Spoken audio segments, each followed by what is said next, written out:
Hola, mi nombre es Luis Ángel Abraham Rodríguez.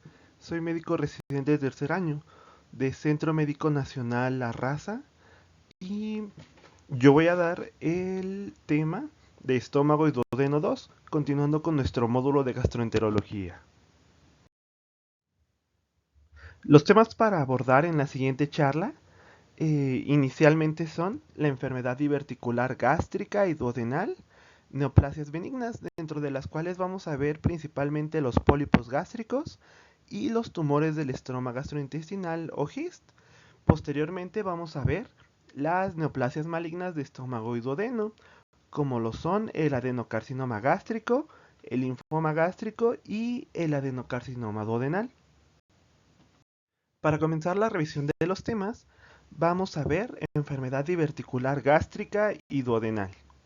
Comenzando con la definición de la palabra divertículo viene del latín y quiere decir desviación del camino. Estos van a ser apéndices huecos en forma de bolsa o de saco, que así es como lo describimos, una lesión de morfología sacular, que van a nacer en una cavidad o tracto principal. En este caso estamos hablando de el tracto digestivo. Hablando ahora acerca de la epidemiología de los divertículos, vamos a ver que en general van a tener una misma relación tanto en hombre como en mujer, en divertículos gástricos y en divertículos duodenales. Pese a que pueden presentarse a cualquier edad, va a ser más frecuente los divertículos gástricos a lo largo de 50 a 60 años de edad, mientras que los divertículos duodenales tienen una edad de presentación más amplia que va desde los 29 años hasta los 69 años como su edad de presentación más frecuente. También va a haber va a haber factores de riesgo dentro de ambos. Se puede considerar uno las zonas de debilidad muscular, que no son sino zonas donde las fibras musculares longitudinales se separan.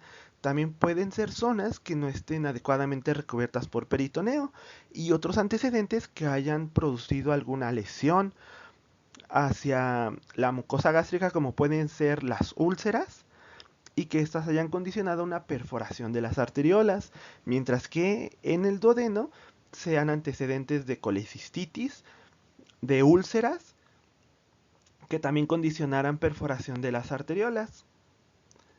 Va a ser más frecuente en el duodeno la aparición de estas lesiones, principalmente en la segunda porción, mientras que en el estómago va a ser más frecuente que aparezcan en el fondo. Ahora hablando sobre la clínica, en general es muy raro que los divertículos tanto gástricos como duodenales presenten síntomas. Lo más frecuente es que sean datos incidentales encontrados en estudios de endoscopía por abordaje de alguna otra enfermedad o en estudios de imagen. En general, cuando estos llegan a ser sintomáticos, los gástricos suelen aparecer con dolor en epigastrio inespecífico, asociarse a náuseas, vómito y a saciedad temprana. Mientras que los divertículos duodenales, dependiendo de su localización, pueden predisponer a una incompetencia del esfínter biliar, reflujo y propiciar la mayor formación de litiasis biliar. Estos sí se localizan en su segunda porción. Una manera en la que se pueden clasificar los divertículos, tanto gástricos como duodenales, es una clasificación histológica, dividiéndolos en divertículos congénitos, a los que también llamaremos verdaderos. Estos van a incluir todas las capas de la pared del tracto digestivo donde se localizan y como por ende también van a contener una muscular propia. Esos también van a mostrar peristaltismo como característica, siendo que también puede haber otro tipo de divertículos, que son los divertículos adquiridos o falsos. Estos van a carecer de las tres capas y normalmente el mecanismo fisiopatológico por el que se pueden producir es por una pulsión o una atracción. Existe también otra clasificación para los divertículos duodenales, como podemos ver en el siguiente diagrama. Estos son por mucho más frecuentes en la segunda porción del duodeno, hasta más de un 60%, por lo cual Una manera práctica en la que se pueden clasificar es con su relación respecto a la ámpula de Vater, lo que también va a correlacionarse directamente con la sintomatología que estos pueden tener. Se pueden clasificar como yuxtapapilares cuando están hasta 2.5 centímetros alrededor de la ámpula de Vater. También peripapilares cuando estos se ubican en el borde de la ámpula de Vater, pero el contenido de esta no desemboca en el divertículo. Y también puede haber divertículos ampulares, los cuales el contenido de la ámpula va a desembocar directamente dentro del divertículo y por ende puede hacer que sean más sintomáticos. Respecto a los datos por imagen, en el caso de los divertículos gástricos, podemos ver que estos van a aparecer como depósitos de contraste. Algunos, dependiendo su cuello, pueden presentar un nivel hidroaéreo o no. Y estos van a estar comunicados directamente con el lumen gástrico. También cabe mencionar que hasta el 5% de estos pueden no ser demostrables, esto si el cuello es demasiado estrecho y no puede haber un adecuado paso de vario. Entonces aquí vemos dos magnificaciones de imágenes de series esófago-gastroduodenales donde observamos como dato positivo señalado con la punta de flecha un depósito de contraste localizado a nivel del fondo gástrico en relación a un divertículo, el cual tiene un cuello estrecho. En la siguiente imagen observamos también un depósito de contraste a nivel del fondo, el cual podemos observar señalizado con la flecha blanca como este está formando un nivel hidroaéreo. También en relación a un divertículo gástrico, ambos son no complicados. Ahora nosotros vamos a ver un caso clínico, iniciando el abordaje con la serie esófago-gastroduodenal. Dentro de las dos primeras imágenes, nosotros vemos una magnificación de una serie esófago-gastroduodenal haciendo énfasis en el estómago, en el fondo, donde podemos ver que hay un depósito de contraste de cuello estrecho, el cual tiene la formación de un nivel hidroaéreo. Nosotros podemos ver en la siguiente imagen con la letra C cómo se observa el mismo depósito. Esta es una tomografía de abdomen de adquisición transversal con medio de contraste oral y endovenoso, oral positivo, donde nosotros podemos ver, señalizado con la flecha negra, el mismo divertículo, lo mismo que ocurre en la imagen D. Pero a diferentes momentos nosotros podemos ver que este divertículo tiene presencia de aire en la imagen marcada con D, mientras que la imagen marcada con C no tiene presencia de aire. En las siguientes imágenes, que son la E y la F, podemos ver el estudio de endoscopía que se le realizó a este paciente, principalmente haciendo en énfasis de que este tipo de lesiones, si no se demuestra que tengan aire o paso del medio de contraste, a veces incluso pueden llegar a confundir con lesiones de las glándulas adrenales, por lo cual es importante tomar en cuenta esto para la valoración y el diagnóstico. Ahora, revisando los divertículos duodenales, vamos a ver que estos van a ser también depósitos de contraste de morfología sacular. Estos también pueden formar o no un nivel hidroaéreo y además estos también pueden ser intraluminales, es decir, estos pueden localizarse dentro de la luz del duodeno y estar rodeados por eh, aire o una imagen densidad aire, formando un signo que se conoce como signo del calcetín de viento. Nosotros podemos ver en la siguiente imagen, que es una magnificación de una serie esófago-gastroduodenal, donde vemos señalizado con la flecha blanca un depósito de contraste, el cual es de morfología sacular y con un cuello estrecho, con el paso de medio de contraste en relación a un divertículo duodenal de la tercera porción, no complicado. En la imagen siguiente también se trata de una magnificación de una serie esófago-gastroduodenal, donde nosotros podemos ver señalizado con la flecha negra una imagen radiotransparente de morfología sacular, esto en relación al signo del calcetín de viento y en relación a un divertículo duodenal, el cual es intraluminal, no complicado. En la siguiente diapositiva nosotros podemos ver un caso de nuestro hospital. También se trata de una serie esófago-gastroduodenal donde nosotros observamos a nivel de la tercera porción del duodeno dos depósitos de contraste. Ambos son de morfología sacular. Vemos que el primero tiene una base pequeña y un cuello estrecho, mientras que el segundo tiene una base alta y también un cuello estrecho, ambos en relación a divertículos duodenales de la tercera porción del duodeno, los cuales son no complicados. Otro método de estudio con el que se pueden abordar los divertículos gástricos es la tomografía computada. De preferencia, esta tiene que tener el protocolo adecuado, es decir, utilizar medio de contraste oral y endovenoso en dado caso de que se sospeche que la lesión o el divertículo esté complicado. Esto lo vamos a ver como lesiones quísticas con una pared delgada. En ocasiones pueden formar un nivel hidroaéreo y también vamos a ver que en varias ocasiones el medio de contraste puede pasar directamente de la luz del estómago hacia el divertículo. Entonces, debido a que su localización más frecuente es en el fondo, vamos a ver que en dado caso de que no haya paso del medio de contraste y no haya nivel hidroaéreo, a veces estas pueden llegarse a confundir con otro tipo de lesiones, como lesiones de la glándula adrenal izquierda. Aquí estamos viendo dos tomografías de abdomen de adquisición transversal con medio de contraste endovenoso y medio de contraste oral neutro y oral positivo.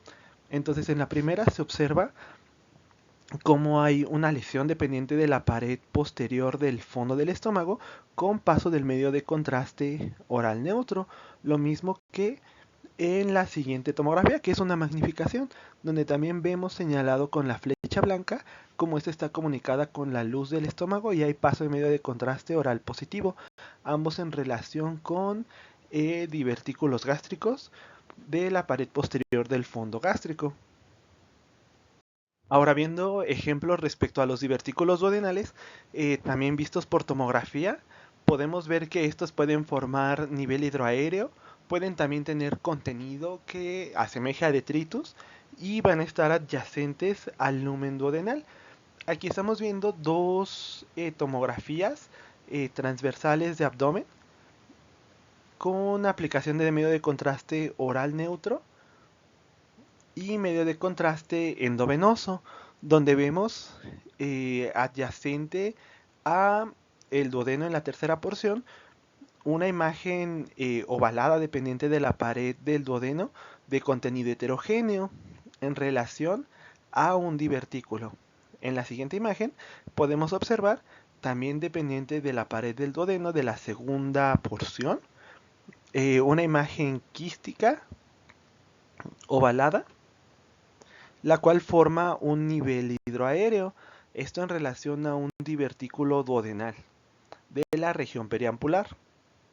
Respecto al tratamiento de los divertículos gástricos y duodenales, lo más frecuente es que estos sean asintomáticos y en la mayoría de los casos no van a requerir una intervención quirúrgica. Esta únicamente se va a realizar si estos divertículos generan síntomas o se llegan a complicar. Pasando al siguiente tema, los temas a abordar de las neoplasias benignas, vamos a empezar con los pólipos gástricos. Haciendo mención de las generalidades de los tumores de estómago, hay una clasificación que es la clasificación de la OMS. Esta los divide de acuerdo al tipo histológico, estirpe histológica, como epiteliales y no epiteliales. Dentro de los epiteliales nosotros vamos a destacar como tumores benignos a los pólipos y como tumores malignos a los adenocarcinomas. Respecto a los no epiteliales, podemos tener tumores que son mesenquimales, como los tumores del estroma gastrointestinal, sarcomas, que también sean no GIST o no del estroma gastrointestinal, schwannomas y leiomiomas. Estos son en general un poco menos frecuentes. Respecto a la definición de la palabra pólipo deriva también del latín y quiere decir que tiene muchas patas. Estas van a ser lesiones epiteliales que van a ocupar un espacio y van a protruir dentro del estómago. En general es muy frecuente abordarlas como defectos de llenado y por sus características morfológicas es como nosotros vamos a asociar si estas tienen un riesgo de malignidad o no y el seguimiento que se les tiene que dar. Hablando de la epidemiología, se comenta que los pólipos gástricos van a ser del 1 al 2% del total de los pólipos que van a aparecer en el aparato digestivo, siendo un poco más frecuentes en el colon, y el 50% de las neoplasias benignas del estómago, aclarando únicamente benignas. En general, se comenta que los más frecuentes son los hiperplásicos, por su estirpe histológica, y van a ser con mayor frecuencia en adultos y adultos mayores. Los amartomatosos en general van a aparecer a una edad más temprana, aproximadamente a los 10-30 años de edad, pero siempre asociados a síndromes hereditarios.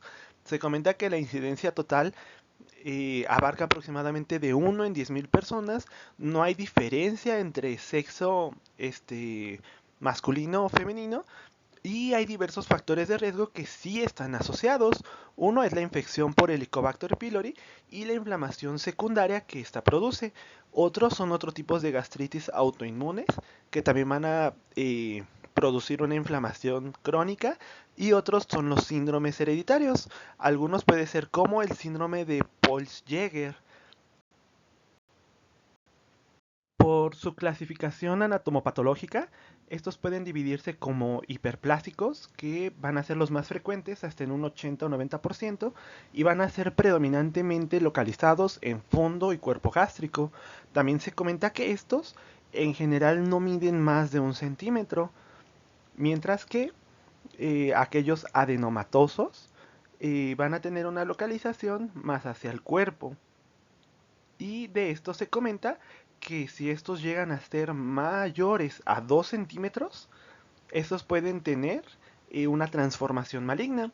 Además de eso, se comenta que se pueden clasificar como tubulares, tubulovellosos o vellosos, siendo los tubulovellosos los que confieren mayor riesgo de una transformación maligna. Y los pólipos amartomatosos en general se van a encontrar en pacientes que tengan síndromes hereditarios.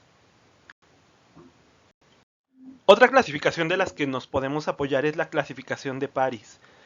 En general, esta es una clasificación macroscópica de la morfología del pólipo. Esta tiene una aplicación principalmente en lesiones neoplásicas superficiales, aunque se sabe que su aplicación ha sido principalmente a nivel de colon. Esta también puede aplicar perfectamente para lesiones que protruyen en el estómago, como lo cual sería el caso de los pólipos. Esta también incluye lesiones planas y lesiones deprimidas. Hace una correlación directamente con la mucosa, muscularis de la mucosa, submucosa y muscularis propia, y de cómo esta lesión puede localizarse a diferentes niveles. En el caso de las lesiones que protruyen como los pólipos, esta principalmente se localizaría a nivel de la mucosa y de la submucosa. Hablando del cuadro clínico, lo más habitual es que los pólipos gástricos sean asintomáticos. También se sabe que estos, aunque pueden llegarse a complicar ya sea con ulceración o una hemorragia, lo más frecuente es que estos no se diagnostiquen de esa manera, sino que se diagnostiquen por una manera incidental, ya sea por resultados anormales o screening de sangre oculta en heces, y que se realice como parte de una investigación, o como asociado al dolor, lo cual es lo menos frecuente. Dentro de los datos por imagen, inicialmente nosotros abordando en una serie esófago-gastroduodenal, nosotros podemos observar que estos pólipos van a aparecer como múltiples defectos de llenado cuando se trata de los hiperplásicos, teniendo una principal localización a nivel del fondo y del cuerpo gástrico. Si estos tienden a ser gigantes, pueden formar conglomerados y pueden ser lesiones multilobuladas. También se sabe que pueden llegar a medir incluso de 6 a 10 centímetros de tamaño. Y viendo la imagen de la derecha, se trata de una serie esófago-gastroduodenal donde se hace una magnificación a nivel de cuerpo del estómago, y señalado con las flechas blancas se observan múltiples defectos de llenado de morfología redondeada de bordes bien definidos en relación a pólipos gástricos hiperplásicos. También respecto a los pólipos adenomatosos, estos tienden a ser de mayor tamaño y habitualmente son lesiones únicas, que se describe que tienen una superficie lobulada, también se describe que tienen una forma similar a una coliflor y pueden dar un signo que se conoce como signo del sombrero mexicano. En general, estos tienden a presentarse más en el antro y en el cuerpo, a diferencia de los hiperplásicos, pero son más predominantes en el antro. Observamos una magnificación de una serie subaustrodenal donde vemos un énfasis en el estómago y señalado con la flecha blanca, estamos observando un defecto de llenado de morfología multilobulada en relación a un pólipo adenomatoso. Otro tipo de pólipos pueden ser los pólipos amartomatosos. Estos característicamente se describen como múltiples, sésiles y en general pueden tener una distribución difusa a lo largo de todo el estómago. Observamos en la imagen una magnificación de una serie esofagogastrodenal donde se observan múltiples efectos de llenado de morfología redondeada y ovalada, los cuales tienen una distribución difusa a lo largo de todo el estómago y tienen diferentes tamaños. Esto en relación a una poliposis. Y histológicamente son pólipos de tipo amartomatosos. Los pólipos también se pueden valorar por tomografía, pero hay que tener en cuenta que para una adecuada valoración es forzoso que el estómago esté adecuadamente distendido con medio de contraste oral, ya que si no se hace, el estómago puede estar colapsado y estos pólipos no son valorables. Observamos dos imágenes. La primera es una tomografía de abdomen de adquisición transversal con medio de contraste oral neutro y endovenoso.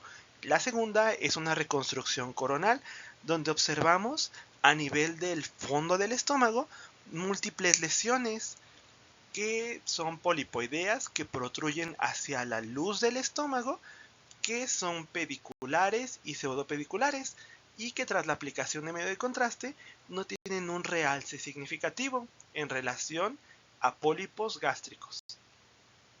En el caso del siguiente paciente, a él se le realizó una tomografía, la cual se inició como un abordaje para buscar probables lesiones a nivel de colon.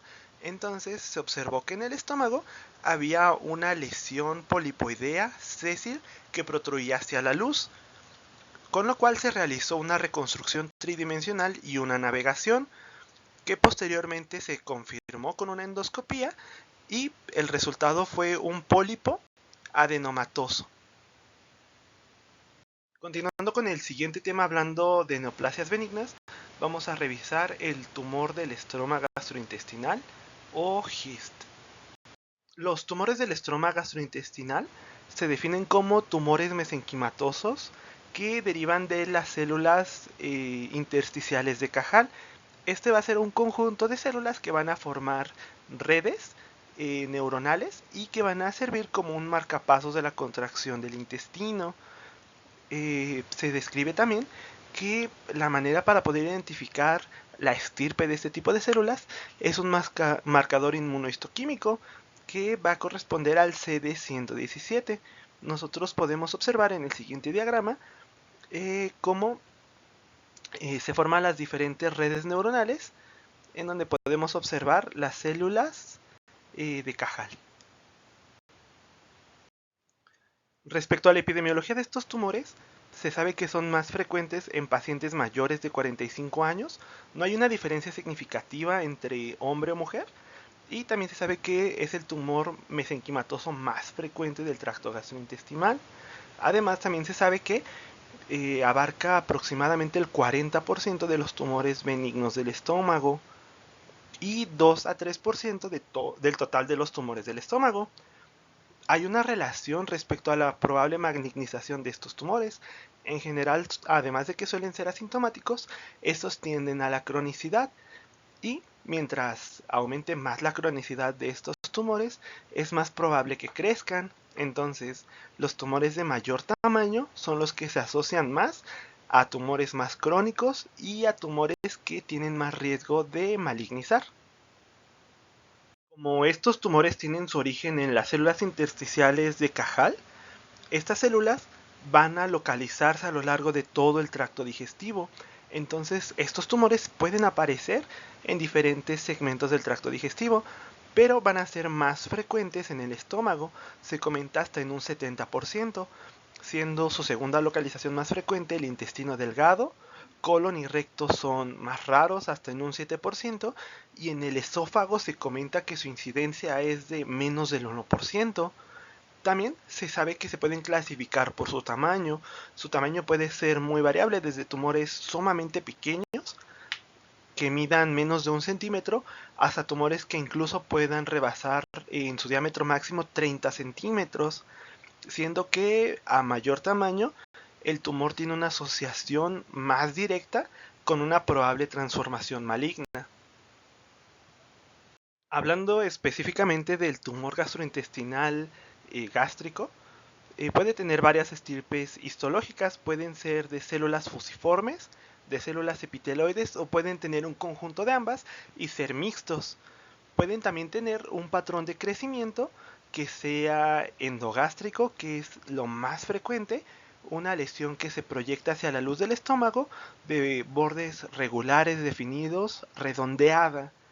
Es lo más característico de poder encontrar, pero eso no excluye que puedan tener un patrón de crecimiento exogástrico. Es más raro y se presenta hasta en un 15% y pueden localizarse también en una situación transmural y tanto tener un crecimiento endogástrico como exogástrico, que sería un poco menos frecuente. Se comenta que alrededor del 5%. Respecto al cuadro clínico, esto va a depender principalmente del tamaño y la localización del tumor, ya que los tumores que son exofíticos y que tienen un diámetro menor de 3 centímetros es muy frecuente que sean asintomáticos. Si son tumores grandes, mayores de 2 centímetros, hasta en un 50% se comenta que pueden llegar a ulcerarse. También se comenta que pueden tener náuseas dependiendo su localización, pueden tener una saciedad temprana, pueden producir vómito, asociarse a pérdida de peso y si estos se llegan a ulcerar y sangrar, pueden asociarse con con un sangrado gastrointestinal alto. También se comenta que estos pueden tener asociaciones, dentro de las principales que se han descrito son asociaciones a síndromes como neurofibromatosis tipo 1, síndrome de Carney-Strakakis, y también pueden asociarse a otras lesiones como condromas pulmonares, paragangliomas extrasupraadrenal y también con una transformación maligna. Dentro de los datos por imagen, principalmente como estos tumores tienen un origen en las células intersticiales de Cajal, también van a tener un origen, por ende, intramural de la pared del estómago, por lo cual vamos a ver que los ángulos que estos van a formar con los ángulos de la pared gástrica van a ser ángulos rectos o ángulos que van a ser ligeramente obtusos.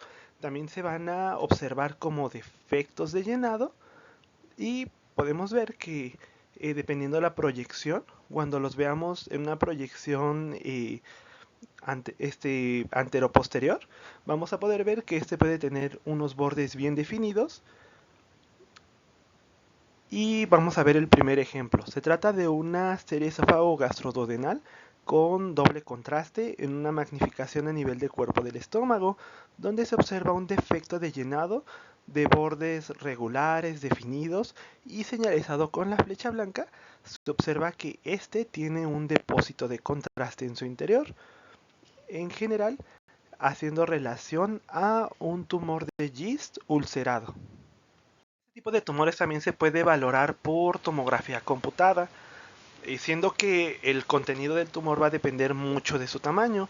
Se comenta que hasta en un 25% de los casos puede tener calcificaciones, pero esto asociado a un tumor que creció, que tuvo zonas de hemorragia y secundario a eso tuvo las calcificaciones. También, dependiendo de su tamaño y cronicidad, puede tener un realce que puede acercarse más a un comportamiento hipervascular, pero lo común es que no sea hipervascular. También van a ser tumores bien circunscritos, de localización submucosa, y que por su dependencia de la pared del estómago van a tener ángulos obtusos o ángulos rectos con la pared del mismo. Estamos observando dos tomografías. La primera es de adquisición transversal con medio de contraste oral neutro y endovenoso en una fase arterial, donde podemos observar a nivel del cuerpo del estómago una lesión dependiente de su pared, redondeada de bordes regulares definidos en relación a un tumor de Gist gástrico. Y en la segunda imagen es una reconstrucción coronal, donde también está utilizando medio de contraste oral neutro y medio de contraste endovenoso, donde vemos señalizado con las cabezas de flecha y con la flecha una lesión, la cual es dependiente del cuerpo del estómago, pero también se observa en las cabezas de flecha que éste está teniendo un crecimiento exofítico. Entonces esta lesión tiene crecimiento tanto exofítico como endofítico y es una lesión de gran tamaño. El contenido de la tumoración es un contenido heterogéneo con algunas zonas hipodensas en su interior, en relación también a un tumor del estroma gastrointestinal. En su valoración por resonancia magnética, vamos a ver que este tipo de tumores van a tener diferentes comportamientos en las diferentes secuencias que empleamos. Entonces vamos a ver que como tienen una isointensidad similar a músculo en T1, estas se van a ver hipointensas, siendo que en T2 estas van a tener un comportamiento hiperintenso. Y con la aplicación de gadolinio, estas van a tener un incremento de la intensidad de señal heterogéneo. Se comenta que es heterogéneo porque puede haber algunas zonas de necrosis en el interior de la lesión y estas como tal no cambiarían su intensidad de señal. Estamos observando tres resonancias magnéticas enfatizadas en secuencias de pulso T1, T2 y T1 con administración de gadolinio, donde podemos observar una tumoración señalizada con flechas blancas dependiente del estómago, redondeada de bordes regulares, que a la aplicación de gadolinio tiene un incremento de la intensidad de señal, y en T2 tiene una intensidad heterogénea con múltiples zonas hiperintensas en su interior. Esto en relación a un tumor del estroma gastrointestinal. El tratamiento para los tumores del estroma gastrointestinal, en general se comenta que si estos ya se detectaron porque ya dan síntomas, se realiza una resección buscando siempre tener bordes limpios del tumor. También cabe la posibilidad de que estos tumores lleguen a malignizar y así sea como debuten. Entonces en este caso también se da una coadyuvancia con quimioterapia y en algunas ocasiones con radioterapia. Vamos a pasar al siguiente tema, que son las neoplasias malignas del estómago. Vamos a empezar con el adenocarcinoma gástrico.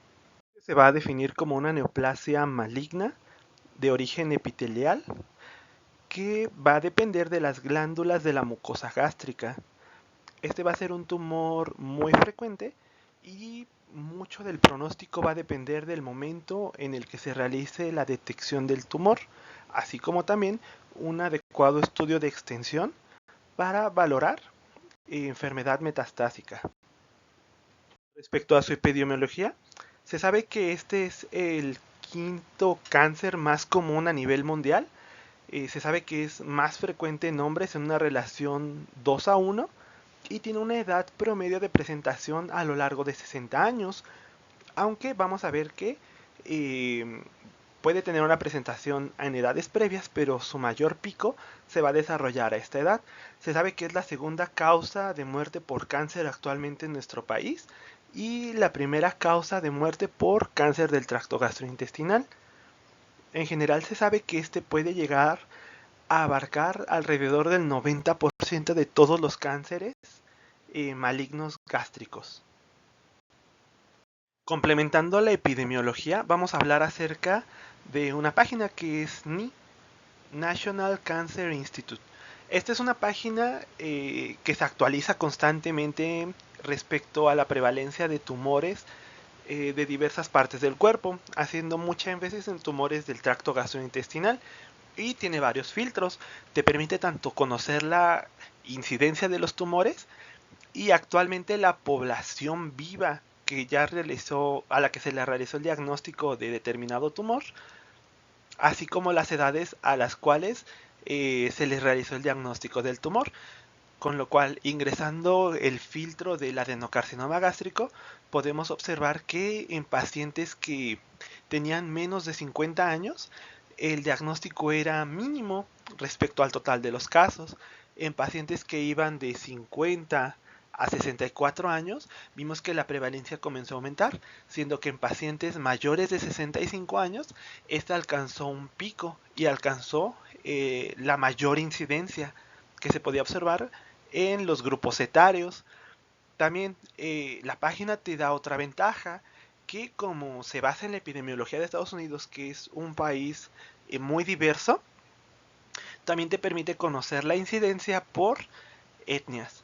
Entonces, eh, parte de lo que te permite la página, buscando una población que se acerque, es la población hispanohablante, con lo cual nosotros podemos ver que del total de diagnósticos que se realizó en un filtro de aproximadamente 28 años, que fue aproximadamente 120.578, de todos estos, aproximadamente 18.149 fue en población hispana, lo cual es una incidencia también bastante elevada. El adenocarcinoma gástrico se ha asociado a múltiples factores de riesgo, tanto factores que son demográficos o ambientales, como lo cual puede ser la edad avanzada, el sexo masculino, comidas ahumadas, el tabaquismo, así como factores biológicos. Uno puede conocerse como la infección crónica por Helicobacter pylori o enfermedades inflamatorias del estómago, tales como la gastritis atrófica o la anemia perniciosa, y a otros factores hereditarios, como enfermedades tales como poliposis adenomatosa familiar, lo cual va a conferir un riesgo más elevado al de la población en general.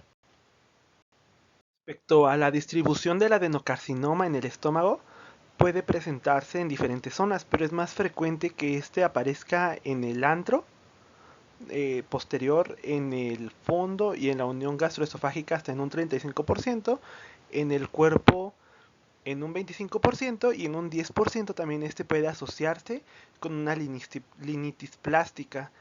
La linitis plástica es una infiltración submucosa difusa que produce un engrosamiento y una rigidez de la pared del estómago. Se sabe que el subtipo histológico que más frecuentemente puede producir este tipo de presentación es el de células en anillo de sello. También es importante tener en cuenta que en el caso de la linitis plástica, ya que la infiltración es una infiltración submucosa, puede ser frecuente que las biopsias gástricas tengan un resultado negativo. El cuadro clínico con el que el paciente que tiene adenocarcinoma gástrico debute puede ser muy variable, eso dependiente en parte del tamaño del tumor y de si este es un tumor incipiente o un tumor avanzado, ya que veamos que en las etapas incipientes este va a tener síntomas que van a ser muy inespecíficos, pueden ser disfagia, saciedad temprana, náuseas, vómito o una anemia, pero no una anemia grave. También podemos ver que parte de la consulta o por lo que acude el paciente al hospital no va a ser por estos síntomas, sino que más frecuentemente va a ser por el dolor abdominal o por una pérdida de peso que ya sea significativa. También puede acudir principalmente cuando hay complicaciones en otros órganos, que pueden ser, ya hablando acerca de una enfermedad metastásica, como una infiltración a ovario, que se conoce como un tumor de Krukenberg, infiltración al fondo de sacro de Douglas, que este va a ser un signo de Bloomberg, que no es sino una tumoración engrosada del fondo de saco posterior, que se puede palpar en un tacto rectal, esto ya en un paciente que tiene dolor. También podemos ver que puede llegarse a palpar adenopatías que sean a nivel supraclavicular, como el ganglio de Virchow, periumbilicales o axilares izquierdas. Estas no van a ser las principales cadenas ganglionares a las que va a haber una extensión del tumor, pero si llega a estar aquí en un estadio ya más avanzado, eh, normalmente es incipiente de que otras cadenas ganglionares más próximas al estómago ya tienen una afectación y por ende ya hay enfermedad metastásica. Hay puntos clave para la clasificación del adenocarcinoma gástrico. El primer punto es que para clasificarlo primero tenemos que saber si el tumor es un tumor incipiente o ya es un tumor avanzado, ya que de esto va a depender mucho el pronóstico y el tratamiento del paciente. Para esto nos vamos a guiar principalmente del TNM en su octava edición, que salió en el 2017. Y podemos constar de algo, que un cáncer que va a ser precoz va a ser aquel que solamente afecte la mucosa y submucosa. El TNM no toma en cuenta la afectación de las cadenas ganglionares, ya que en general se sabe que estas cadenas ganglionares se pueden quitar y el pronóstico se sigue manteniendo, que es una supervivencia mayor al 90% a los 5 años del diagnóstico. También lo podemos clasificar como un cáncer avanzado. Este ya va a afectar las capas más profundas y esta diferencia del cáncer precoz, que es un T1, ya va a abarcar del T2 al T4. Y este puede tener una supervivencia que es variable, pero es mucho menor que cuando el cáncer tiene un diagnóstico precoz. Esta supervivencia puede llegar hasta un 27% en 5 años, por lo cual es muy importante poder identificar el cáncer de manera precoz, ya que la supervivencia tiene una variabilidad enorme. Y parte de esta supervivencia es que ya se puede realizar en este estadio una curación, es decir, una extirpación del tumor con márgenes limpios. Hay algunos aspectos que es importante mencionar acerca del TNM en su octava edición del año 2017, que es con el que nosotros vamos a clasificar principalmente al adenocarcinoma gástrico y vamos a valorarlo. Se comenta que el método de estudio de elección, tanto por la disponibilidad como la alta resolución, va a ser la tomografía computada. Para esto también hay un protocolo que te recomiendan utilizar en el TM para poderlo estadificar de una manera más adecuada. Haciendo una revisión rápida, se observa que puede que no haya datos visibles, es decir, que el tumor solamente esté limitado a la mucosa y no haya un engrosamiento significativo. Esto ya lo clasificaríamos como un tumor T1A. Si nosotros ya vemos que hay un engrosamiento y un realce de la mucosa y que el tumor comienza a invadir la submucosa, todavía se podría clasificar como un T1, que es lo que nosotros tenemos que poder identificar, porque es el tumor que potencialmente es curable. Posteriormente vamos a ver que ya puede haber invasión de otra lámina, bueno, de la muscular, y esto ya se traduciría como una pérdida de la interfase normal entre la submucosa y las capas musculares. Además también puede haber invasión al tejido conectivo adyacente e inclusive que el tumor ya llegue a invadir incluso la serosa, lo cual ya sería una clasificación T4, además de otras estructuras adyacentes. El TNM también te hace mención respecto a cómo tienes que valorar los ganglios o los ganglios que probablemente van a estar afectados. Se comenta que los ganglios perigástricos, que normalmente son ganglios de un diámetro pequeño, cuando estos crecen más de 6 milímetros y cuando son extraperigástricos y crecen más de 8 milímetros y además de todo tienen un realce que es hipervascular o heterogéneo, ya se considera eh, que estos son ganglios sospechosos y si se agrupan más de 3 ganglios, esto ya lo podríamos clasificar como de un n superior a 1 o igual a 1, siendo que si estos ganglios no tienen este tamaño o no tienen esta agrupación, todavía se consideraría un N0. Respecto a la enfermedad metastásica, si nosotros no consideramos algún dato que puede ser o puede ser pasado como normal, como lo es la ausencia de grasa entre pared gástrica y el lóbulo hepático izquierdo, que se puede considerar normal, o la extensión intramural al duodeno y al esófago.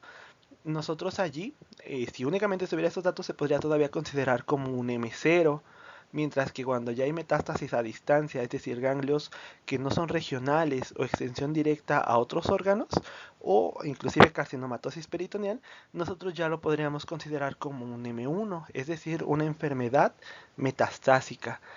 Y aquí el pronóstico ya cambiaría, ya que si nosotros hablamos de un tumor que todavía es T1, que se comenta que los ganglios, si son ganglios perigástricos y que además no tiene enfermedad metastásica, es un tumor potencialmente curable.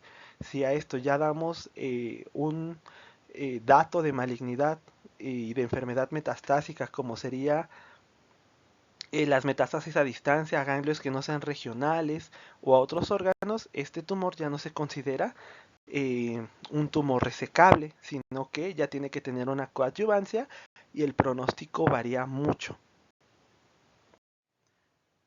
Para hablar acerca de la estadificación, es importante que nosotros sepamos cuáles son las capas de la pared del estómago, ya que de esto va a depender mucho el estadio y el que podamos decir si el tumor es resecable o no resecable.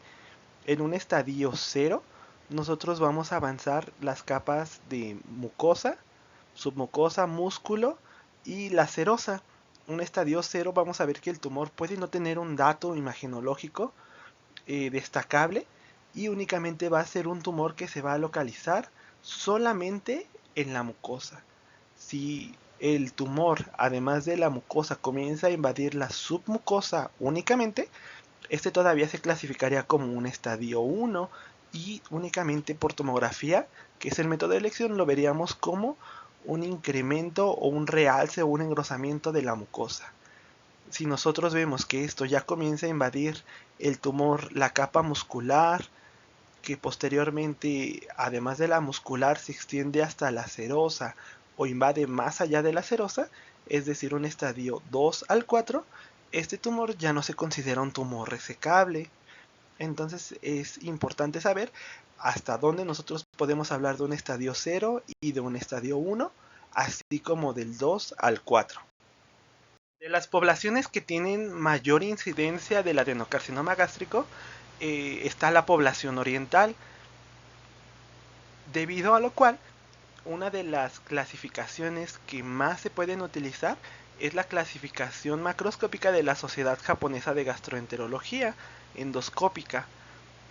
Este principalmente es una clasificación que se utiliza para el cáncer precoz, es decir, el cáncer que solamente ha invadido mucosa y submucosa. Esto lo podemos clasificar en tres tipos, de acuerdo a los patrones morfológicos, que sean polipoideos, que sean lesiones únicamente elevadas, que de allí comiencen a deprimirse, o lesiones que tengan una excavación. Entonces el tipo 1 va a ser un tumor que va a ser elevado más allá de 5 milímetros y que únicamente va a afectar mucosa y submucosa. El tipo 2, vamos a ver que este va a tener en el subtipo A una elevación menor de 5 milímetros. En el tipo B no va a tener una elevación y en el tipo C va a tener lo que se denomina como una depresión o va a ser superficial deprimido, mientras que en el tipo 3 ya se va a poder observar que el adenocarcinoma va a poder tener una depresión que va a llegar inclusive hasta la muscular de la mucosa en relación a una ulceración, pero únicamente es la ulceración, el tumor como tal no va a tener una invasión. Es importante conocer esta clasificación, ya que si se detecta precozmente la lesión cuando solamente comienza a acercarse a la muscular de la mucosa, la tasa de supervivencia en este punto del diagnóstico se comenta que puede llegar al 85 y hasta el 100%. Por lo mismo también hay una clasificación del cáncer avanzado, clasificación de Borman. Esta se va a dividir en 5 tipos, empezando por el tipo 0, que únicamente va a ser un tumor superficial que va a tener una depresión o una elevación. El tipo 1 ya va a ser un tumor polipoide bien definido. El tipo 2 va a ser un tumor ulcerado, pero la característica es que todavía va a ser un tumor bien circunscrito. Tipo 3 ya va a ser un tumor ulcerado, pero que ya va a tener datos de una infiltración carcinomatosa.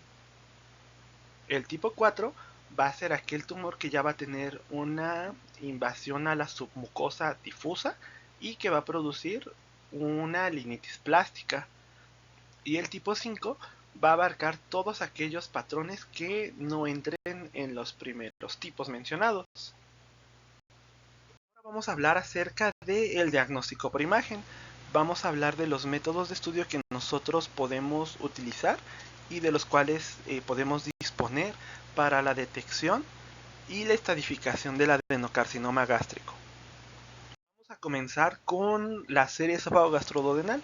Esta se recomienda que se realice con un doble medio de contraste y vamos a ver que la presentación de un adenocarcinoma puede ser desde una úlcera, es decir, un tumor que se haya ulcerado, un tumor intraluminal que no esté ulcerado, una linitis plástica o se denomina también patrón de botella en cuero. Además de que también puede caber la posibilidad de que el tumor esté en el fondo gástrico y dañe el plexo mientérico, produciendo lo que se denomina una pseudoacalasia. Ahora bien, vamos a ver el siguiente esquema, es un esquema del estómago, donde se observa marcado con la letra A una úlcera benigna que se proyecta desde el borde de la curvatura menor y tiene unas líneas discontinuas que hacen relación a la línea de Hampton. La úlcera o la lesión marcada con la letra B hace relación a una úlcera intraluminal con un borde tumoral. Esto en relación a una úlcera maligna. Marcado con la letra C, vamos a ver que es una úlcera benigna que no se proyecta exteriormente de la curvatura mayor. Entonces, en cuanto observemos que se forma una colección que es convexa en relación a la luz gástrica, eso es a lo que le denominamos el signo del menisco de Karman. Y eso hace referencia principalmente a una úlcera maligna. También el tumor puede tener una presentación intraluminal que produzca, si es de gran tamaño, una obstrucción que interrumpa los pliegues, que los haga irregulares y que los haga más engrosados, así como también una ausencia de peristaltismo en el estómago. También otra presentación puede ser la linitis plástica, que hace que el estómago sea más pequeño, que no sea distendible y que no tenga peristalsis. Y otra puede ser una pseudoacalasia, que hace que el lumen esté dilatado y que el peristaltismo gástrico esté disminuido. Las siguientes imágenes se tratan de dos series esófago-gastroduodenales con doble contraste, donde podemos observar como dato positivo un defecto de llenado de gran tamaño localizado en la curvatura menor, donde podemos observar que dentro de este tumor, bueno, dentro de este defecto también se localiza un depósito de contraste, el cual tiene una disposición convexa en relación a la luz del estómago, lo mismo que pasa en la siguiente imagen, donde también observamos a nivel de la curvatura mayor un defecto de llenado que también tiene en su interior un depósito de contraste que es convexo hacia la luz del estómago.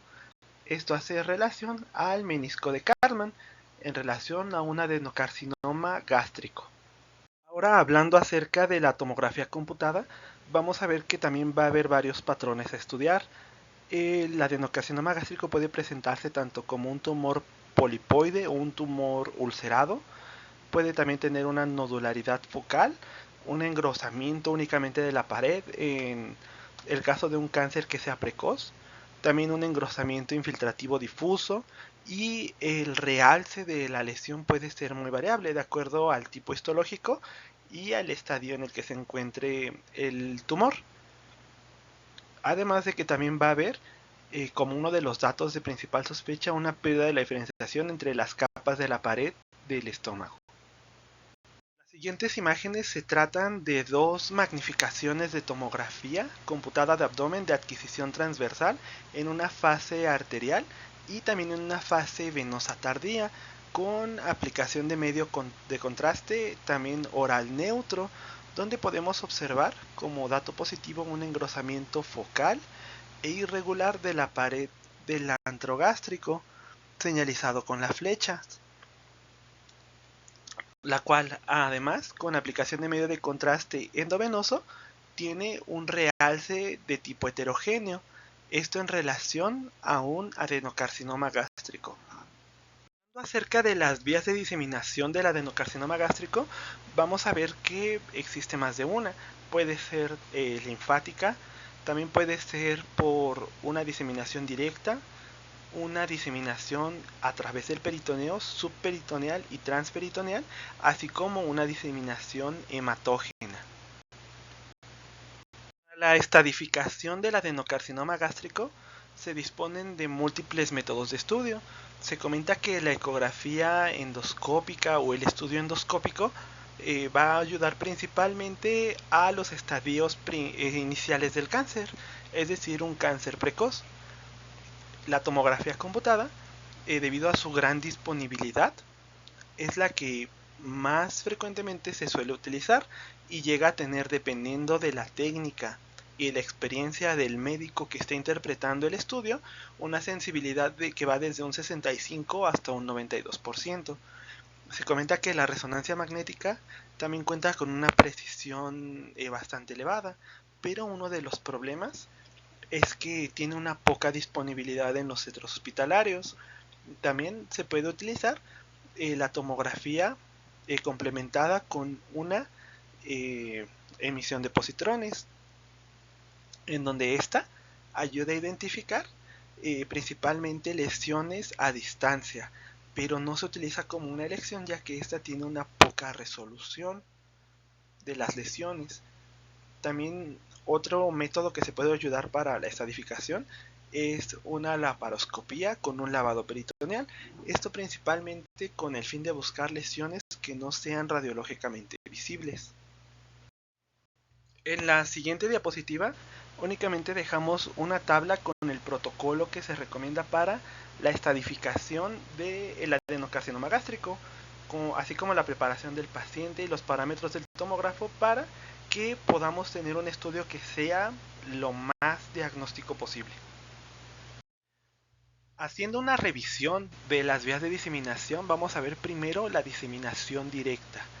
Esta se va a caracterizar por tener un ligamento que va a conectar con una porción del estómago, es decir, una porción de la lesión, y esta también va a tener una referencia vascular, así como un órgano al que potencialmente va a poder invadir el tumor.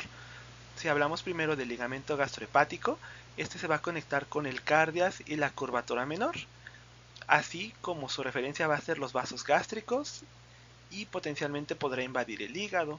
El hepatoduodenal se va a conectar con el duodeno proximal y la curvatura menor, siendo su referencia vascular la porta y la arteria hepática, pudiendo invadir principalmente el hígado y la cabeza del páncreas.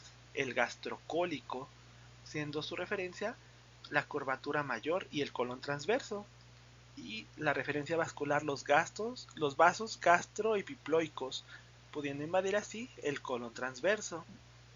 El ligamento gastroesplénico en relación principalmente al fondo y la curvatura mayor, teniendo como referencia vascular los vasos gástricos cortos y pudiendo invadir el vaso. El espleno-renal, teniendo una relación directa con el hilio esplénico y el espacio pararenal anterior izquierdo, pudiendo invadir los vasos esplénicos y potencialmente llegando a la cola del páncreas, colon descendente y al riñón izquierdo. Ahora vamos a ver algunos ejemplos, principalmente con múltiples magnificaciones de tomografía, donde podemos ver las referencias. En algunas ocasiones los ligamentos no es posible verlos, pero si nosotros tenemos la referencia vascular, de allí que nosotros podamos guiarnos. Hablando de la primera imagen de tomografía, es una reconstrucción coronal, donde observamos la referencia del ligamento gastrocólico y se observa de color blanco con un asterisco una referencia a los vasos gastroepiploicos, mientras que se observa con un asterisco verde una referencia principalmente al aumento mayor, que tiene como referencia vascular las ramas epiploicas. Marcado con la letra B, estamos observando una tomografía de adquisición transversal donde vemos la referencia del ligamento gastrohepático. Este va a estar referenciado vascularmente con la arteria y vena gástricas izquierdas, que están marcadas con una flecha azul y roja. Y también podemos ver marcado con una flecha amarilla el ligamento gastroesplénico, que tiene una referencia vascular, que son los vasos gastroepiploicos izquierdos, marcados con la flecha amarilla. Marcado con la letra C, nosotros aquí podemos ver el ligamento hepatoduodenal, que va a tener una referencia que es la vena y porta y la arteria hepática. Marcado con la letra D, podemos observar con una flecha negra, bueno, haciendo referencia al ligamento espleno-renal, los vasos esplénicos marcados con la flecha negra. Ahora vamos a ver la valoración de la invasión de la pared. Podemos observar marcado con la letra A y con un esquema a la derecha de la misma imagen múltiples, una magnificación de tomografía donde estamos centrados principalmente en el estómago y se observa con el asterisco negro cómo hay un engrosamiento polipoideo de la mucosa gástrica en relación a un tumor, el cual conserva una adecuada interfase con la submucosa, que tiene que verse hipodensa en relación a la mucosa. Y marcado con el asterisco rojo, pero que ya no es visualizable en la tomografía, es lo que corresponde principalmente a la capa muscular y además de la capa muscular, la serosa. Podemos ver que en la imagen marcada con la letra B ya hay como tal un engrosamiento de la pared del estómago, pero también ya se está perdiendo una interfase con la capa submucosa que debería de verse hipodensa. Marcado con la letra C, podemos ver que hay una mínima borrosidad con la pared externa y hay algo que aparenta ser una pequeña reticulación grasa. Esto muy probablemente en relación a un tumor que ya es T3. En la imagen marcada con la letra D, podemos ver cómo ya hay una superficie irregular marcado con la flecha blanca de la pared, en donde ya se observa datos de una infiltración a la grasa subyacente, una infiltración directa. Y por último, marcado con la letra E, ya podemos ver un engrosamiento de toda la pared del estómago, que es un engrosamiento difuso con un signo que se denomina signo de la serosa hiperdensa, lo cual también ya es un dato de infiltración. Esto ya en relación a un tumor que se puede considerar un T4A. Cabe mencionar que la invasión local de la pared se tiene que hacer con la aplicación de medio de contraste y como enmarca el protocolo, para poder tener una mejor certeza diagnóstica. Ahora bien, vamos a revisar la diseminación linfática. Aquí es importante tener en cuenta dos conceptos, que va a haber muchas estaciones que se van a considerar regionales y las cuales van a ser de predominio perigástrico, pero también algunas pueden tener relación con el vaso, bueno, vasos esplénicos, vasos gástricos y vasos portales. También va a haber otras adenopatías que se van a considerar ganglios a distancia. Para estos tenemos que considerar que todos aquellos que ya sean supradiafragmáticos ya se van a considerar adenopatías a distancia. También se comenta en la octava edición del TNM que salió en el 2017 que aquellos que ya se localicen distal al estómago en estaciones periaórticas y más distales también ya se consideran ganglios a distancia. La importancia de esto principalmente cabe de que una invasión linfática a distancia ya se considera una enfermedad metastásica, mientras que adenopatías que sean regionales de las características que ya mencionamos, todavía se considera como un M0 y el tumor es potencialmente resecable. Aquí estamos observando una reconstrucción secundaria de una tomografía de abdomen con aplicación de medio de contraste oral neutro y endovenoso, donde vemos marcados con múltiples flechas de color rojo y negro varias imágenes redondeadas de bordes regulares definidos, esto en relación a adenopatías, de las cuales podemos ver que varias se consideran como adenopatías perigástricas, siendo que también hay adenopatías que se pueden considerar aquí como a distancia. Ahora bien, otro mecanismo de diseminación puede ser la diseminación subperitoneal. Hay que recalcar que para esto ya vimos la tabla con los ligamentos que serían la vía y las referencias vasculares para poderlo identificar. En la imagen marcada con la letra A estamos dejando un esquema del estómago, así como los posibles las posibles localizaciones donde puede haber un tumor y cómo este se puede relacionar directamente con una diseminación. Entonces, bien, pasando primero a la imagen con la letra B, podemos ver que hay una infiltración a nivel del ligamento gastrohepático y esta la podemos observar como un aumento de la densidad de morfología nodular que rodea los vasos gástricos izquierdos. En general, las infiltraciones se pueden inferir cuando hay aumento de la densidad y lesiones de los tejidos blandos adyacentes de las referencias que tenemos, que son los ligamentos y las referencias vasculares.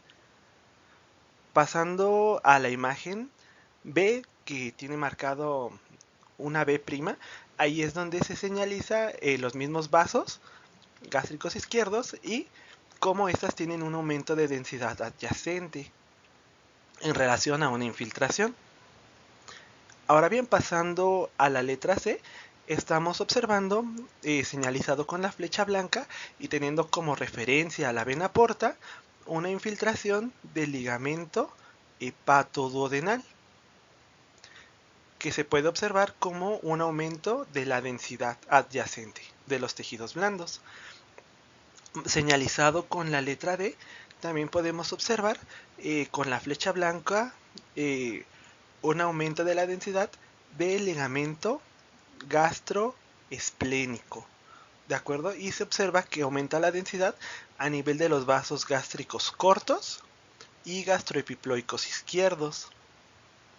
Y por último, señalizado con la letra E, también en una zona del ligamento espleno-renal, también observamos un incremento de la densidad de las partes blandas como referencia vascular de los vasos esplénicos. Ahora pasando a la invasión directa del adenocarcinoma gástrico, vamos a ver un esquema. Es el mismo esquema que hemos estado repitiendo, donde tenemos las posibles vías, pero en este caso, siguiendo los mismos ligamentos y vías de fijación, vamos a ver que el tumor va a poder crecer directamente y llegar directamente mediante este ligamento al órgano adyacente. Podemos ver en la imagen marcada con la letra B y señalizado con flechas blancas cómo se observa una invasión directa del lóbulo hepático izquierdo y del cuerpo del páncreas. Esto en relación a un adenocarcinoma. En general, en la letra C, que también es otra magnificación, se observa una flecha blanca, la cual señaliza una ausencia de interfase grasa entre el estómago y el cuerpo y la cola del páncreas. Esto en relación con una posible infiltración. En la letra D, nosotros podemos ver cómo, señalizado con la flecha blanca, ya hay una invasión directa que va desde el vaso a través de bueno, desde el estómago al vaso a través del ligamento gastroesplénico. Y por último, en las letras E y F se observa señalizado con la flecha blanca un engrosamiento de la curvatura mayor del estómago con calcificaciones y una invasión directa del ligamento gastrocólico y del omentón mayor. Esto en relación a una posible zona de invasión del colon, que posteriormente se corroboró por una laparoscopía que todavía no tenía una infiltración. Hablando de la diseminación transperitoneal, es importante mencionar que, como se observa, en la ilustración hay un esquema que habla de un tumor del estómago y cómo este ha tenido, ya como tal, una invasión que se referencia como carcinomatosis peritoneal, que ha tenido implantes subdiafragmáticos, derecho e izquierdo, además de también un engrosamiento peritoneal pélvico, y ese también ha llegado a invadir, de acuerdo a este esquema, el ovario izquierdo en relación a un tumor de Krukenberg. Las flechas azules señalan la dirección del líquido que circula en relación a una ascitis. Y vamos a ver los ejemplos. En la imagen B y C se trata de un adenocarcinoma antropilórico y avanzado, en donde se observa marcado con los asteriscos en la adquisición transversal y en la reconstrucción coronal, eh, principalmente el tumor, y señalizado con la punta de flecha se observa el líquido de ascitis, y llama también la atención que hay un engrosamiento mental en relación a una invasión, es decir, una carcinomatosis. En la imagen D se puede observar que hay un implante peritoneal, que es un implante subdiafragmático izquierdo señalizado con la flecha blanca. En la imagen E se observa un engrosamiento peritoneal que, con la administración de medio de contraste, esta placa está teniendo un hiperrealce. Y en la última imagen se observa también, señalizados con ambas flechas, ambos ovarios, tanto el ovario derecho como el ovario izquierdo, esto con una infiltración de un tumor, adenocarcinoma gástrico, en relación a un tumor de Krukenberg bilateral. También hay una vía de diseminación hematógena. La vía de diseminación hematógena puede llegar a órganos a distancia. En el esquema se ejemplifican los órganos a los que más frecuentemente puede haber invasión, dentro de los que encontramos el hígado, vaso, cerebro, pulmón, riñón. Y estamos observando tres imágenes que son tomografías. Una es una tomografía de abdomen donde vemos múltiples lesiones hepáticas difusas que son hipodensas de diferentes tamaños en relación a una enfermedad hepática metastásica. En la imagen marcada con la letra C o inferior izquierda observamos una tomografía de tórax en una reconstrucción secundaria coronal, donde observamos como dato positivo múltiples nódulos de distribución difusa en relación a una enfermedad multinodular múltiple por una enfermedad metastásica. Y en la tercera imagen es una reconstrucción, es una adquisición transversal donde observamos a nivel de la cabeza del fémur una lesión que es hiperdensa, eso en relación a una enfermedad metastásica. En la siguiente diapositiva dejo un resumen de los métodos de imagen y de cómo estos pueden ayudarnos acerca de la detección del cáncer gástrico. ¿De acuerdo? Es importante seguir repasando los datos positivos y la técnica que tenemos que emplear en cada uno de estos métodos, así como la preparación del paciente. Y en dado caso de que el método de imagen sea limitado o requiera una complementación con otro método de estudio, así como ya lo mencionamos, es importante también sugerirlo e integrar todo lo que nosotros sí observamos. Ahora vamos a ver algo respecto al tratamiento. En general, cuando el diagnóstico se da en una etapa 0 y 1, el tratamiento se considera como una gastrectomía y linfadenectomía. Este es el único que se considera como un tratamiento que da una curación con la resección total del tumor, con márgenes limpios, siendo que desde la etapa 2 hasta la etapa 4 podemos ver que en la etapa 2 ya se requiere una adyuvancia con quimioterapia, y en la etapa 3 se recomienda, además de la adyuvancia, también una cirugía radical, siendo que en la etapa 4 aquí ya no se considera como tal la curación, sino que se considera únicamente tratamiento paliativo. En el siguiente esquema dejo un resumen acerca del tratamiento, en donde se comenta, de acuerdo a la clasificación del TNM, el cual puede ser un tumor operable, que sería el T1N0. También los tumores que son operables, pero que además de eso requieren un tratamiento complementario, y los tumores que son inoperables, y el tratamiento paliativo que se sugiere. Revisando el siguiente tema, vamos a ver neoplasias malignas del estómago. Ahora vamos a enfocarnos en el linfoma gástrico.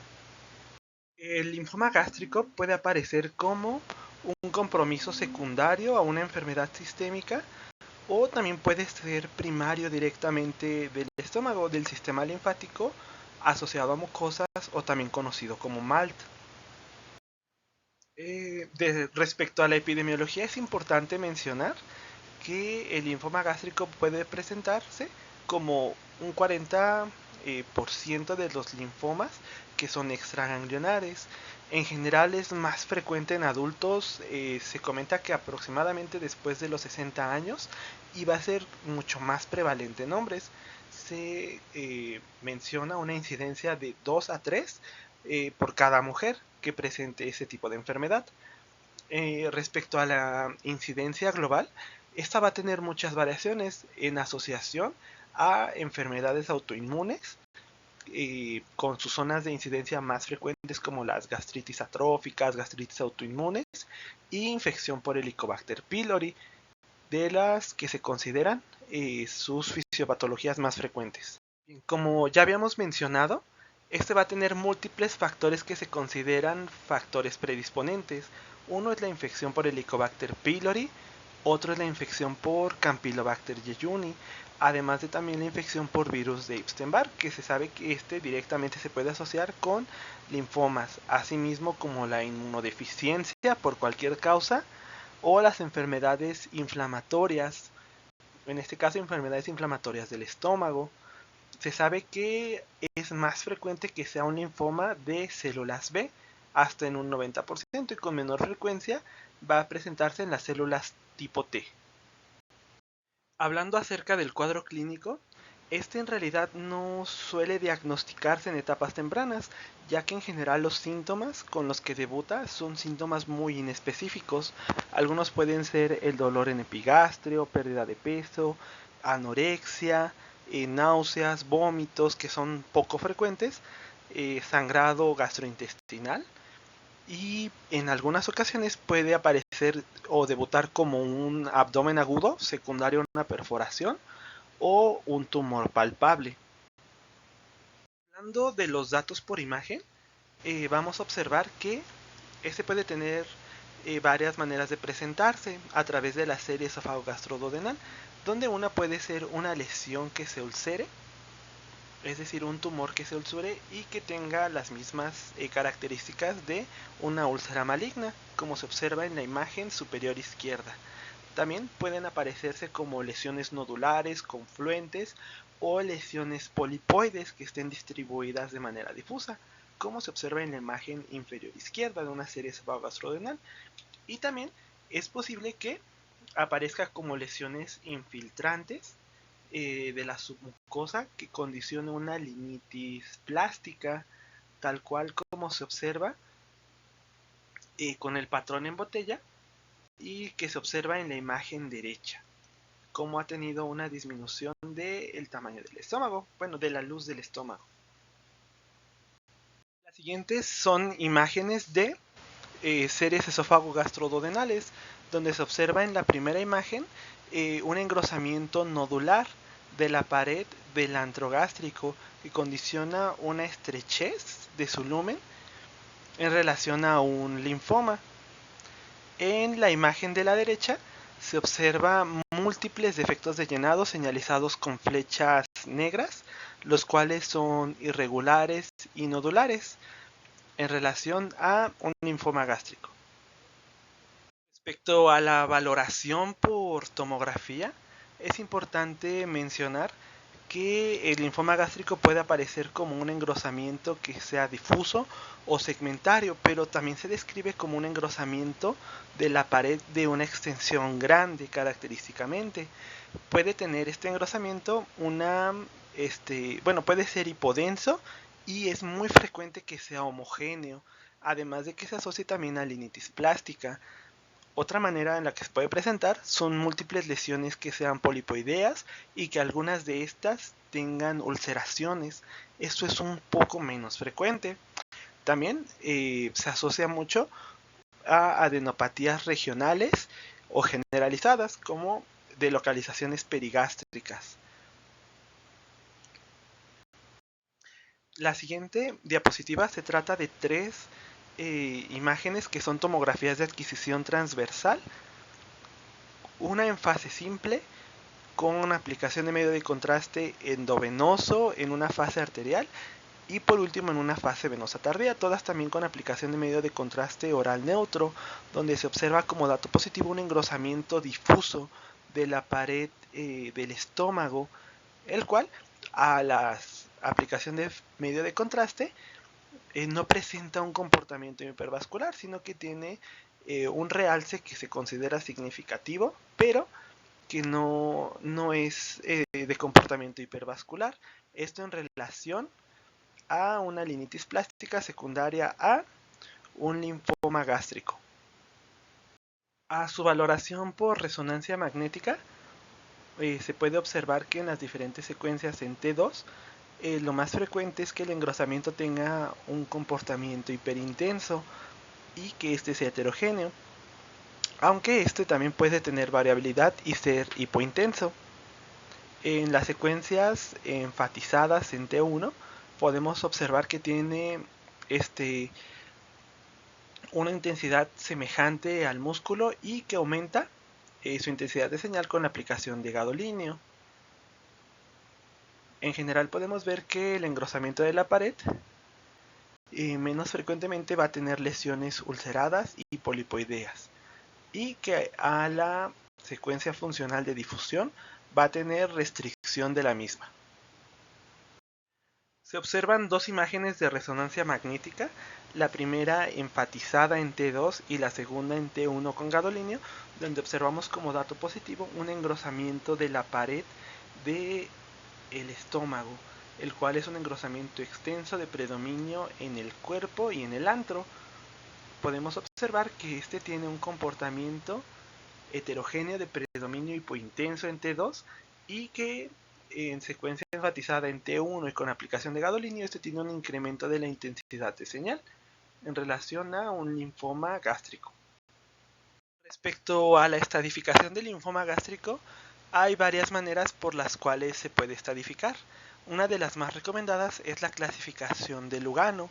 Otra también puede ser mediante el TNM, además de otras que también están descritas.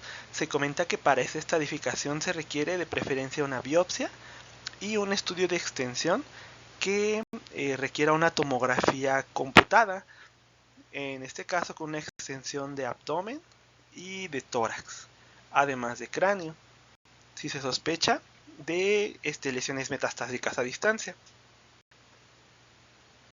Ya para terminar, vamos a hablar acerca del adenocarcinoma duodenal. Esta se define como una neoplasia maligna primaria localizada en duodeno y también va a ser de origen epitelial. Hablando de su epidemiología, esta va a ser más frecuente en adultos que superen los 60 y lleguen hasta 70 aproximadamente años de edad. También se comenta que va a ser el 40% de las neoplasias de duodeno y que va a ser más frecuente en hombres que en mujeres. También se sabe que este se asocia a diversos síndromes como síndrome de Lynch, Poich-Jägers, además de también polipomatosis adenomatosa familiar, así como enfermedades inflamatorias como Crohn u otros factores como el consumo de tabaco o de alcohol. Respecto a la localización, este es más frecuente en la tercera y cuarta porción del duodeno, hasta en un 45%.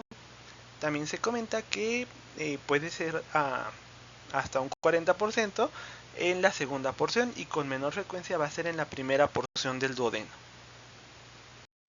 Respecto a la clínica, dentro de los síntomas que puede presentar al momento del diagnóstico, es muy frecuente que pueda debutar con dolor abdominal, ya que estos tumores pueden crecer y condicionar una oclusión intestinal, además de que también tienen la posibilidad de que pueden sangrar y producir una hemorragia digestiva o una anemia secundaria al sangrado, así como ictericia en el caso de que el tumor se localice periampular.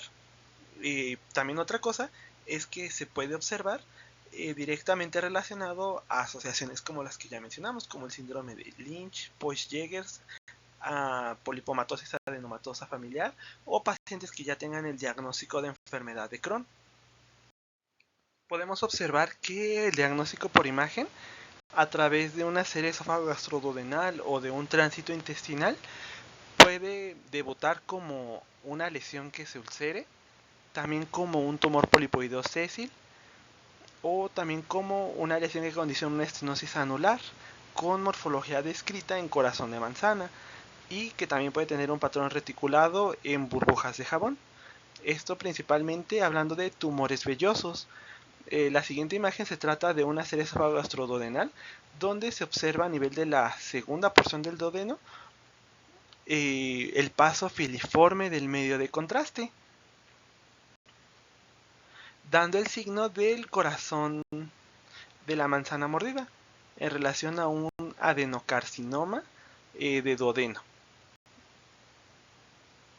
En su evaluación mediante tomografía, podemos observar que el adenocarcinoma duodenal puede debutar como un tumor que condiciona un engrosamiento irregular de la pared del duodeno, así como una lesión anular ulcerada o una invaginación que se asocia a adenopatías locales.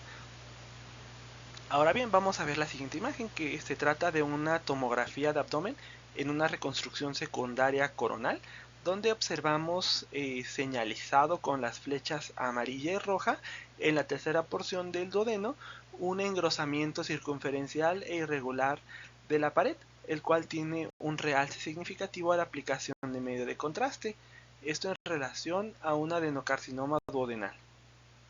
El siguiente es un caso clínico de nuestro hospital. Se trata de 4 imágenes de una serie esofágo-gastroduodenal, donde vemos magnificaciones y observamos como dato positivo un defecto de llenado a nivel de la segunda porción del duodeno, el cual es de bordes irregulares y definidos, el cual condiciona secundariamente una disminución de la luz a nivel de la segunda porción del duodeno. Al mismo paciente se le realizó una tomografía de abdomen en una fase arterial tardía, donde se observa como dato positivo una lesión irregular de la localización previamente descrita en la segunda porción del duodeno, la cual tiene a la aplicación de medio de contraste un realce significativo y es de densidad heterogénea por algunas zonas hipodensas en su interior. También podemos observar en la segunda imagen, en el segmento 7 del hígado, una lesión hipodensa amorfa de gran tamaño en relación a una enfermedad metastásica hepática secundaria a un adenocarcinoma duodenal. Respecto a las conclusiones, es importante mencionar que la tomografía es la modalidad de elección para la estratificación del cáncer gástrico. Se debe seguir, en el caso del adenocarcinoma, que es el tumor más frecuente, la clasificación que se establece en el TNM, ya que es la que más da una asociación respecto al pronóstico y al tratamiento que se debe seguir con el paciente. Es importante al realizar este protocolo siempre considerar la adecuada preparación de nuestro paciente y usar la serie gastroduodenal como un medio diagnóstico, ya que muchas veces por su accesibilidad va a ser el primer método de estudio con el que vamos a poder sospechar de una lesión que tenga una probable etiología maligna o benigna. Ya para terminar, dejo la bibliografía empleada para esta revisión. Gracias.